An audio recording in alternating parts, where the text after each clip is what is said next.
চীনের উহান ছাড়িয়ে বেইজিংয়ের রাস্তায় চলাচল করছে অ্যাপোলো গো বা চালকবিহীন ট্যাক্সি। প্রথমে ৫০০টি গাড়ি চলাচল শুরু করলেও নতুন বছরে এর সংখ্যা আরও বাড়ানোর পরিকল্পনা করছে চীন সরকার। বিশাল জনগোষ্ঠী সংখ্যার এই দেশটিতে পরীক্ষামূলকভাবে চালিয়ে নিশ্চিত করা হচ্ছে এই ধরনের গাড়ির নির্বিঘ্ন চলাচল।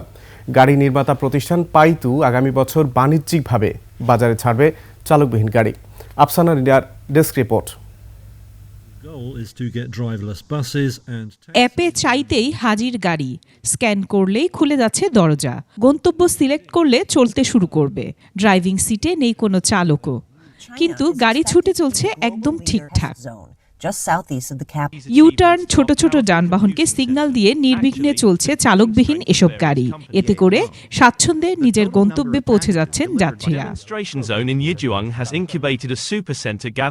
চীনের ২০টি শহরে চলছে এমন চালকবিহীন গাড়ি। যানবাহন প্রযুক্তিতে অন্যতম আবিষ্কার এই চালকবিহীন গাড়ি নতুন বছরে আরও বাড়ানোর পরিকল্পনা করছে বেইজিং সরকার। ড্রাইভার ছাড়া গাড়ি চলাচলের বিষয়টি নিয়ে শুরুতে সংশয় ছিল, তবে কয়েকদিন চলার পর তা সবার মাঝে আশার সঞ্চার করেছে।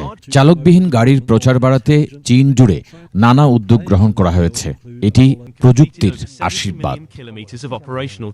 ২০২৬ সালের মধ্যে চীন আনুষ্ঠানিকভাবে বাজারে আনবে স্মার্ট গাড়ি। এমন লক্ষ্য নিয়ে দেশটিতে চলছে চালকবিহীন ট্যাক্সির পরীক্ষামূলক চলাচল।